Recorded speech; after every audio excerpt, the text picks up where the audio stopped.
एक मित्र ने पूछा कि 1 घंटे के मौन में आपके मन की अवस्था कैसी होती है। ऐसी स्थिति को प्राप्त करने के लिए हमें क्या करना चाहिए। मौन जब पूर्ण होता है तो मन होता ही नहीं है। मन की अवस्था का सवाल ही नहीं उठता। मौन का अर्थ है मौन की मृत्यु। वहाँ मन नहीं है, जो रह गया है उसी को हम आत्मा कहते हैं। तो मौन मन की अवस्था है ही नहीं। मौन है मन की मृत्यु। मौन है मन का विलीन हो जाना। जैसे कि सागर में लहरें हैं, तो कोई हमसे आकर पूछे कि जब सागर शांत हो जाता है तो लहरों की क्या अवस्था होती है, तो हम क्या कहेंगे। हम कहेंगे कि जब सागर शांत होता है तो लहरें होती ही नहीं हैं। लहरों की अवस्था का तो सवाल ही नहीं उठता। सागर अगर अशांत होता है तो लहरें बनती हैं। असल में लहरें और अशांति एक ही चीज़ के दो नाम हैं।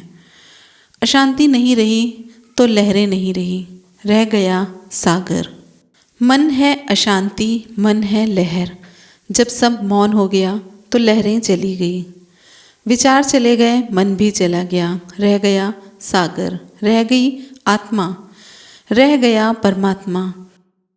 परमात्मा के सागर पर मन की जो लहरें हैं वे ही हम अलग अलग व्यक्ति बन गए हैं।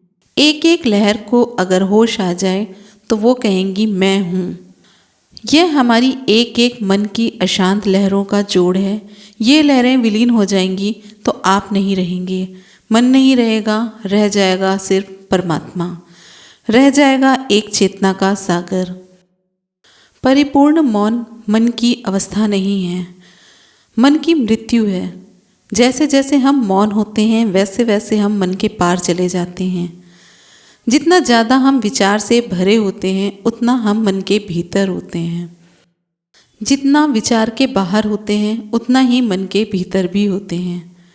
तो ऐसा मत पूछिए कि उस समय मन की अवस्था कैसी है। अगर मन की कोई भी अवस्था है तो वो अभी मौन नहीं हुआ है।